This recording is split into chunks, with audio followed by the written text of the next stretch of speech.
Hi, Matt here from Crooks Cabinet Makers. So today I'm going to talk about my router collet.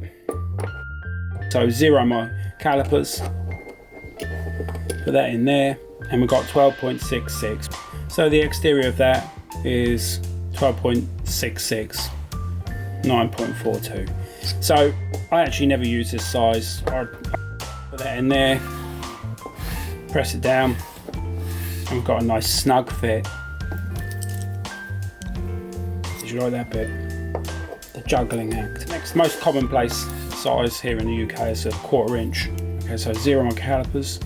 Exterior there, again 12.66. Of course, for that you need a imperial size 1/4 inch router.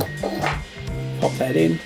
Should have some markings. So we've got 4 marks on there. So, you know, of course, safety first, just use the maximum depth. Okay, so that's leaving there and push that home. The next size up is the standard size router bit, which is a 1/2 inch, 12.64. So give or take, it's pretty much the same. And again, that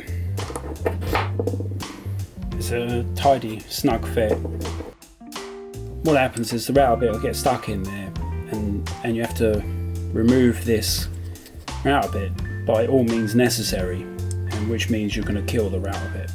Once you've removed the router bit, you need to remove this. Now, get a screwdriver in there, pinch onto the screwdriver, and just pop it out. The reason that happens is you're working with a finer wood, tropical hardwood, and the dust is much finer, and it builds up inside this rebate we got here.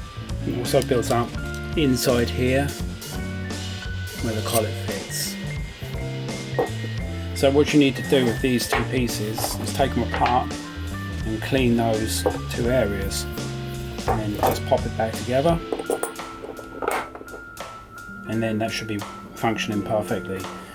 Alright, thank you guys for your questions, and you know, I hope that sort of clears things up for you.